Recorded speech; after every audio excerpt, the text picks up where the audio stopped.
Hey guys, welcome back to another episode of Health Ignited with Dr. Sonia Jensen and myself. As you know, on this channel, we're all about talking about hormones and relationships and how these things are affecting us on a daily basis.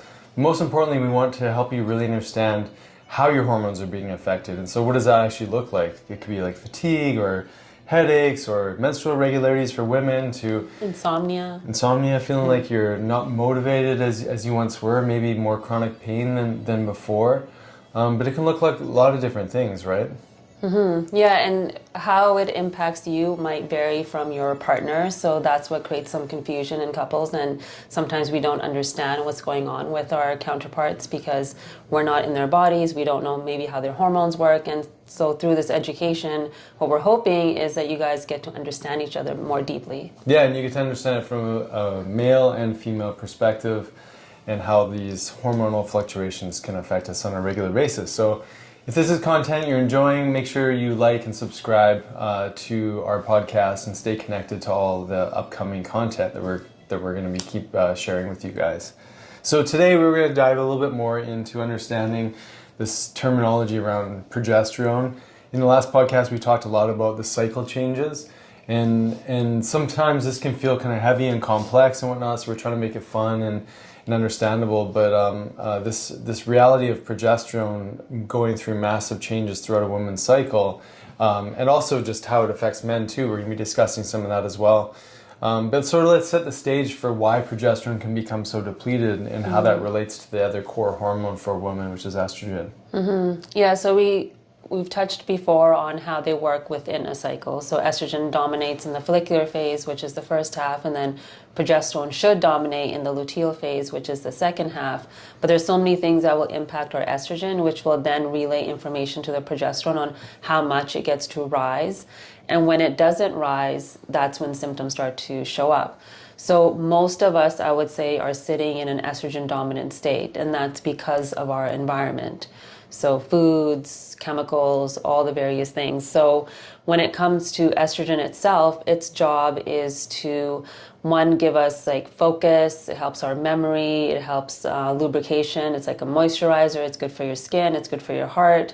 So there's many, many different benefits, but it's when it gets out of hand, depending on how our gut's working or our environmental factors, all those things, it will impact how much progesterone, again, will rise in that luteal phase because they work at a ratio with one another. And so progesterone is the hormone that helps us feel calm. It's anti-inflammatory. It's very nourishing for the nervous system. So when we don't get that, we're of course going to have different symptoms. And there's many reasons for why we get in this state. So I think understanding even just what these hormones do, like they're really communication tools. It's almost like they're assessing the state of the environment and then they're encouraging our body to respond accordingly. Right. So I would think of a lot of things in our environment become estrogen mimickers, which is why we can become dominant in estrogen. You know, it could be plastics, it could be pesticides, it could be phthalates, it could be the heavy metals in the environment. But essentially, because hormones communicate across our cell membranes and they actually go inside of our cells to change the way our genes are expressing, these are really the communication tools that tell our genes to transcribe for proteins and heal the body, or help the nervous system, or help put down new bone or muscle in the body. So they're really important, and it's mind-blowing to think that there's other things in our environment that can talk to our cells in the same kind of way, like plastics, like phthalates, like things like that really take over the role of some of what our natural endogenous hormones are supposed to be doing. Yeah, like we don't realize our everyday habits are impacting these because we're not educated on it from a young age. And, we've started having these conversations with our boys around hormones and why we choose organic, why we choose the lifestyle that we do, why I don't like chemical cleaners and all these things. So the more we start to understand, the easier it is to make choices, knowing that this is for my longevity, my vitality, and that just isn't information that we were ever given. So it's confusing for a lot of people of like, but I'm fine. Those things don't impact me because they don't know the direct relationship between our choices in our environment and what's going on internally with our cells. Yeah, and it shows how resilient we are, right? We were kind of making a joke today about our son is going to like a 7-Eleven kind of place, or like Right. a Quickie Mart kind of a place, where the teacher's going to buy everybody a Slurpee. And then you had a conversation with Kyan before school, you know, because it's these little things that we make decisions on. We may not see the impact tomorrow or the next day, or it may just be a drop in energy, which would make sense with a high sugar spike and then a crash. But there's other things inside that Slurpee, like dyes and things like that, which are chemicals that can disrupt our hormonal system. But maybe talk a little bit about that conversation and how we educate our kids around what they're choosing to put into their body. Yeah, so as soon as I saw that email, I wrote the teacher right away. I was like, okay, well, he can't, you know, we don't give them Slurpees, but there's different options that he has. And she was really great about it. And I talked to him and I was like, well, you can either take something from home or I can give you money to buy a different drink that might be there. Maybe there's a Zevia, maybe there's like a sparkling water, just so, you know, he feels like he's included. And you mentioned something today. You were like, oh, I feel like we sometimes feels like we're depriving our kids, and we had to like shift that right away. It's not deprivation, it's education. And so I just talked to him and told him the reason why. I mean, these are the dyes that are in the Slurpees. I mean, he's pretty good. He gets it, unless, you know, like we joke, we're like, maybe he's having one right now and we have no idea. But he understands the why, and so then he can then, you know, stand on his ground when it comes to making these choices, because it's hard at that age where there's like peer pressure and you're like seeing other kids do something. And so we're constantly having these conversations of like, you might make different choices than people around you because either their education around it is different, or maybe they just don't know, or whatever it might be, but it's up to you to make those choices for you. Yeah, and you know, if we took a step back and look at some statistics, we know that fertility rates are declining. We know that sperm counts are dropping. We know that categorically hormones seem to be decelerating or going down in people at a faster rate. So there are signs of these, you know, hormonal imbalances. We just don't always know how to correlate the two. And these are the things that we see in clinic all the time. You know, whether we're running a heavy metal test, finding high mercury, lead, or cadmium, or some other estrogen mimicking metal that's disrupting our hormonal system, or it's the day-to-day stuff. But I think most people, because we do live more in the moment when it comes to our symptoms, we're not correlating back a couple weeks, months, years of even how we grew up. You know, we talk about this as well, just like early childhood medications and things like that. Like, I was on a boatload of antibiotics when I was a kid because of ear infections and different things. Had my parents known at that time that I probably had this heavy dairy sensitivity, we knew I had peanut allergy, I was asthmatic, there was a bunch of environmental impacts that were affecting my health. And then, you know, what kind of effect does that have on our hormonal system, and what does that mean for our growth and our development, right? Yeah, so I think just understanding, so estrogen dominance is almost like a reality now for many of us, and it's these things are in our environment and we can't always control them, so we try to control what we can. And sometimes it's hard to differentiate, like, is it estrogen dominance or is it progesterone deficiency, or is it both? Like, there's all these variable ways that it may show up for somebody, so this is where testing comes into play. Definitely. Yeah.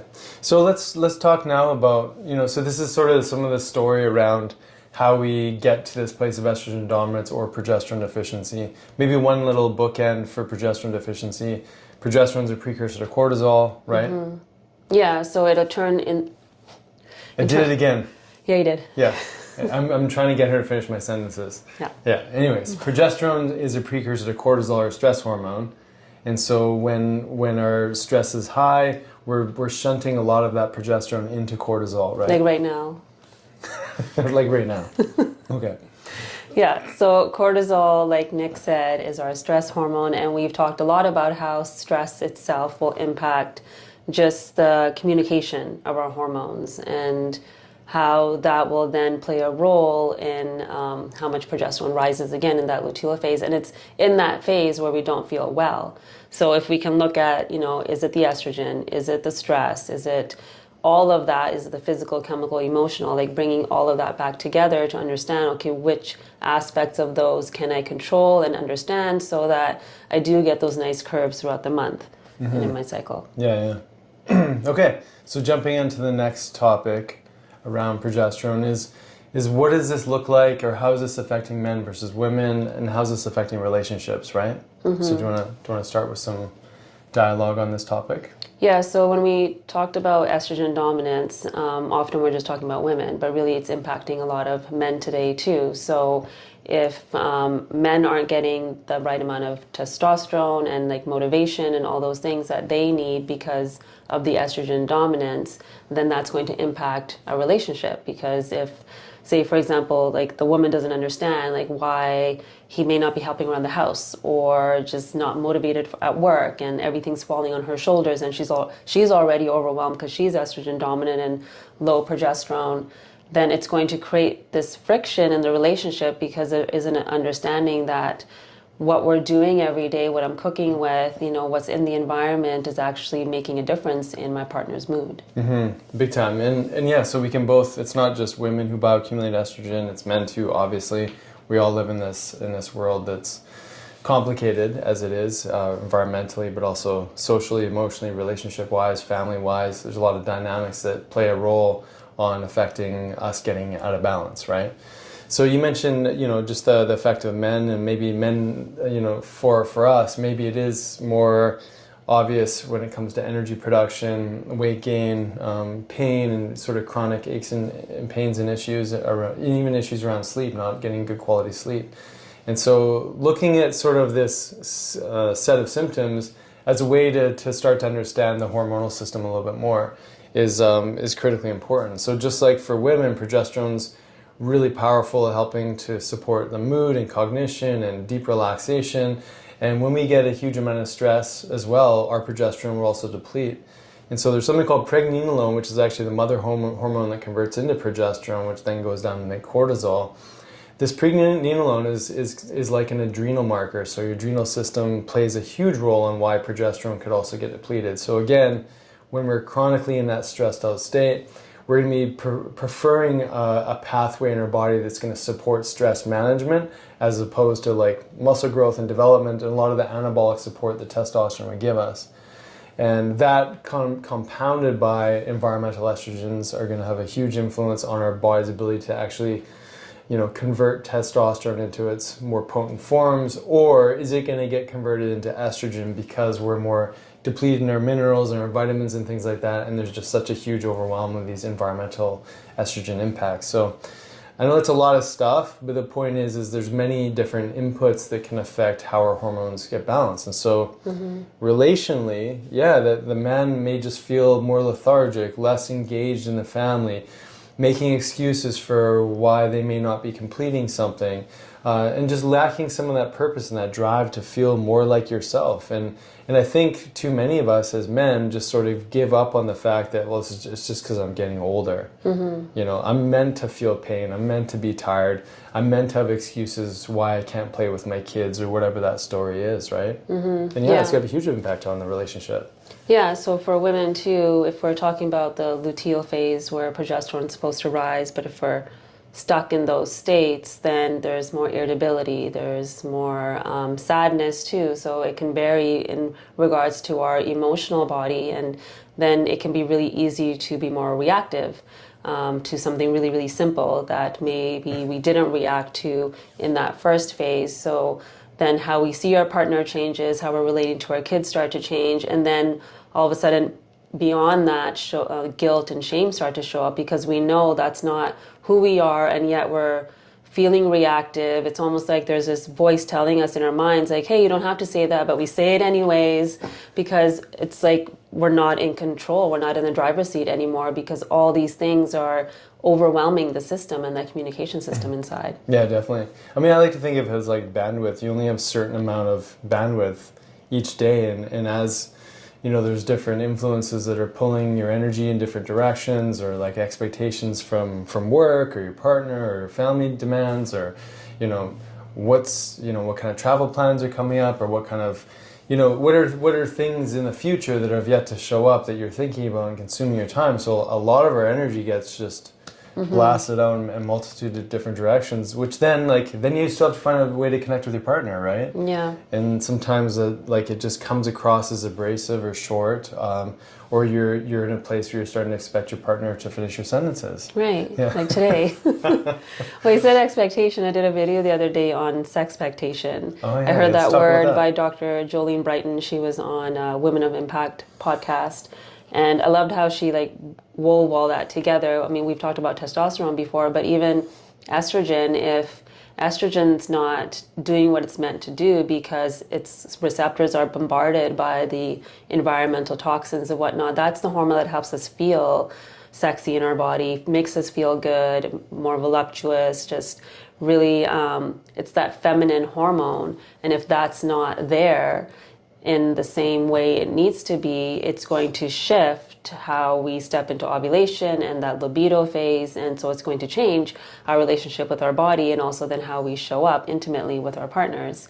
And then if progesterone is low, and there's more irritability and our nervous system is just really rocked and we're feeling overwhelmed all the time and it's high cortisol, high stress, we can't actually be in the present moment. So then that too creates a distance between us and our partners because we can't be present or we can't switch all of that off. And I love that she was speaking to, for men, they have such a rush of hormones when it comes to intimacy in that moment. So their brain, the only thing they're focusing on is that moment. Whereas for women, we don't have that.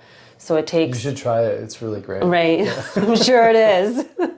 So for us, it takes a lot to actually let go in that moment and be present, or even in our everyday, just to be present in a conversation because our minds are just everywhere all the time.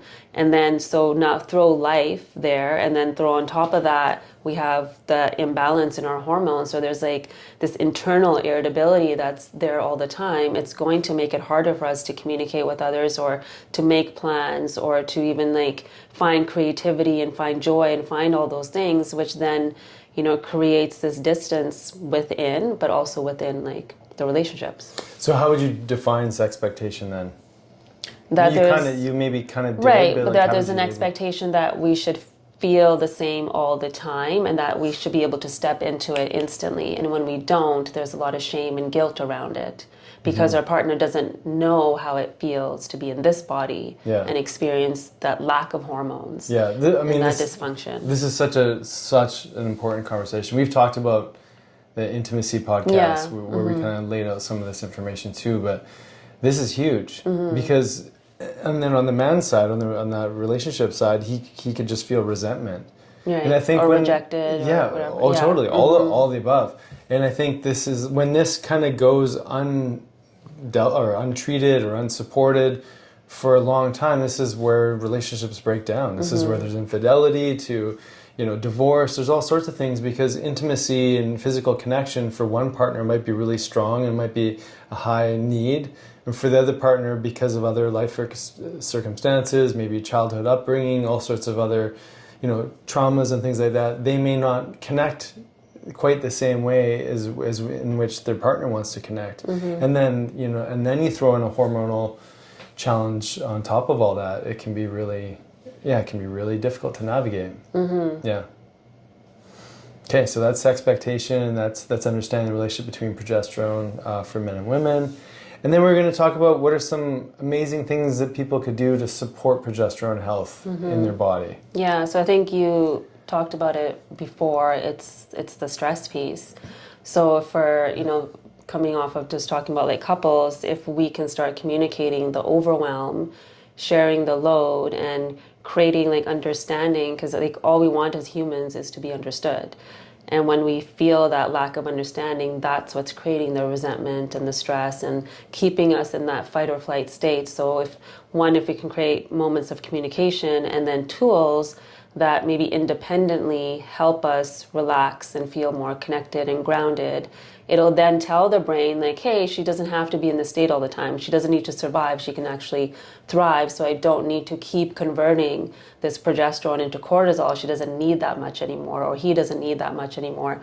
So I think really working on our stress levels is the number one thing we need to do for our hormones. Yeah, and we did a podcast on worry and just how often we you play out that behavior, that emotion, whatever you want to call it. But it's something that occupies so much of our time, and then it keeps us in that stress, sort of fight or flight state. So what would you say for you are some really powerful tools that you use to sort of let go and get into that space where you can be more progesterone supporting? Yeah, so it feels different to me depending on where I am in my cycle. Like I do notice in my first half, it's easier for me to like pause and recognize what's happening. Soon as ovulation happened, it's not so easy. I'm definitely more reactive. I feel more reactive inside. So I do pause eventually, but it doesn't always happen when I want it to happen. So I find in those weeks, I have to be really careful about my energy, my space, my me time, my nutrition, making sure I'm eating enough. Like all those things will contribute to how I'm feeling in my body and how my emotions are feeling, which will then influence like us or how I am with the kids or even how I am with myself. So I just have to be really on top of my morning routine, having that time to myself, making sure I am having more carbs, and not intermittent fasting too much, because I notice in that luteal phase, if I go too long, like today is kind of an example, I have gone too long with with my fasting in the morning, and I can feel my nervous system feeling shaky, Ungrounded. and I'm just feeling really ungrounded. So the more I can, make sure I'm doing all the things I need to feel grounded, from the nutrition to being outside, just me time, all of that will support that stress level. That's a big one. I would say on a man's side, though progesterone plays a smaller role, but an important one, but I would say that for me, when I feel like I've been productive and I feel like I've gotten some things done, that really motivates me to be in a more state of balance and supporting myself. I also know that for us, we can also, and this can happen for women too, where they just push themselves beyond and they think that the norm is some sort of like, goal setting reality where you're constantly pushing towards your ultimate expression of productivity. And I think we can get stuck in a rut that way too. So obviously having some balance there and recognizing where you're pushing too hard maybe, and where you need to step into solitude and serenity. I think it's also an opportunity to like assess the mental load that we carry all the time and what we do with it. Like the thoughts, like maybe, for everyone listening to, just paying attention to, this is for women, and you can maybe speak to the men. It's like, okay, my follicular phase, what kind of thoughts am I having and what am I entertaining? In my luteal phase, are those thoughts changing and what am I entertaining there? And how can I course correct when I go down a path that I know isn't going to serve me? Because the more I feel like we start to pay attention to those nuances, like you were saying, like for men, it could be like productivity, but women, when they're in that follicular phase, they can overdo it. So then all of a sudden now they're in that last phase and they're already burnt out. They're spent, Yeah, they're spent because of that. So just really paying attention to like, what am I always entertaining and paying attention to in my mind, and how is that going to serve my body? I'd say one other thing too, just for the progesterone support, we know that progesterone plays a huge role at nighttime when we're sleeping. Yeah. And so even, how do we sort of sleep hack or really be maybe more diligent for women maybe in that second half of their cycle? Maybe you do need to get to bed a little bit earlier on some of those days to really nurture yourself. So even if your partner's staying up to watch a show or whatever, sometimes you Playing just got NHL. Doing whatever, like whatever it takes, or even like reading or like anything, or getting work done. What can you do for yourself that's going to support progesterone by getting to bed a little bit earlier? I think that's huge. Yeah, so that progesterone piece with sleep, it's activating those GABA receptors in the brain, and when we don't have enough progesterone, we can't activate that. Then we can't actually activate melatonin the same way. So I actually get a lot of women about 10 days before their cycle to start taking GABA and melatonin to help improve their sleep. Because if you're listening and you notice a few days before your period, all of a sudden like sleep isn't as good as it was before. It's disrupted. You're waking up maybe like 2-3 o'clock in the morning and you can't fall back asleep, or just feeling really unrested when you wake up, then you really want to add in something like that to help support that nervous system and that sleep. Yeah, those are huge ones. And then, magnesium, you could be adding to that stack. Magnesium every day, all day. Yeah, it doesn't even have to be cyclical. That is one that everybody needs every night. Yeah. And then, lastly, but as we're sort of finishing up here, When does someone add in progesterone? Or maybe before that, do you want to talk about any specific herbs that typically are recommended for progesterone support? And then when would someone start using a bioidentical hormone? Yeah, well, my favorite herb is chaste tree. And the reason why we're talking about supporting progesterone is because if we're in an estrogen dominant state and we're removing those excess estrogens, we then want to work on upregulating that progesterone that's been getting converted into that stress hormone. So chaste tree is a really great one because it's working on that connection between the brain and the ovaries. Shatavari is another one that's estrogenic and can help your progesterone. It just sounds so cool when you say Shatavari. Yes. Say it again. Shatavari. So the translation is that it gives you enough energy to deal with, I can't remember if it's 100 husbands or 1,000, but I usually say 1,000 husbands. So it really builds those adrenal glands up, and nutrients like zinc are going to be supportive. B6 is going to be supportive as well. So those are some of the herbs and things that I would utilize. And then if we're doing all the right things and still women are feeling like irritable, or maybe their menstrual cycle is really short, or they're just not feeling themselves, we will look at progesterone cream and how we can cycle that in, or if insomnia is a factor, then the progesterone pill before bed, but really looking at your Dutch test, talking to your doctor to understand like when you can bring these tools in to support you. Yeah, and not to open up a whole nother can of worms, but just to mention it, just birth control pills.